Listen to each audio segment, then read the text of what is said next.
XP na naman. Kaltukan. Dito yung katapat ko, yung tropa ng tigbalang. Si Bagang. Di joke lang. Gusto ko lang talaga sana gumamit dito ng pinagbabawal na giga. Tapos mag-e-invade sana ako. Kaso tingnan mo pre, humahabol sa akin. Isa, dalawa, tatlo, kalbo. Pero nakatakas ako dun niya. Tingnan mo naman pati sa mid lane. Hinahabol pa rin ako. Kalma yan. Albold versus Bagang. Ano, Jay? Sabay na, walang takbuhan. Takbuhan na, walang sabay. Walang gamitin ng utak. Wapa! Another Albold versus Bagang. Ano, Jay? Walang takbuhan. Pero merong uwian. Wapa! Huli ka, Balbon. Sino may sabing makakapag-buff ka sa akin? Wapa! Grabe na, napakaganda nung ginawa ng batang dito. What a second flicker. What a giga set. May batang. Kaso nawala siya na parang nating habang kasi mga kampi ko dito na negas. Ano nangyari sa inyo, boy? Ayun lang, naubusan ko po na ng kolokyalismo dito mga kaibigan. Parcel, nawala na para nating happy na anabol dito. Nagpipiling matapang, nawala na para nating happy. Nuulti ako dito si Changke.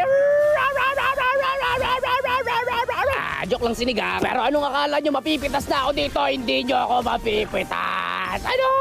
Sige, pumalag kayo. Watangin nga savage, may gigabold. Ano, may isa pa ba dyan? Ano? Sige, lapit lang. Lapit ka dito, Tito Badang. Papatingin-mingita ng hindi mo makakalimutan. Nasa lahat. Teka lang, lumapit ka dito. Piplikir ako ng sumuka. Wapa! Watang giga second savage, may gigabold. Ano, lapit parcel. Lumapit ka dito. Wag kang pa-picture-picture. Lumapit ka kung matapang ka. Sige na, pa-savage ulit. Pangatlong savage, lumapit lang kayo. Please, low life na ako. Ay, patayin nyo ba lumapit sa akin? Takot kayo sa akin. Wait naman ako. Hindi naman ako nakaganggat. Sige na, hindi ako nangangagat. Parcel, ikaw na lang. Wapa! Watang giga, triple savage. Ano yan? Bakit legendary lang? Oh my. Ano boy? Tapusin na ba natin boy? Lobot na kasi ako boy. Sige na, tapusin na natin. Wapa! Victoria!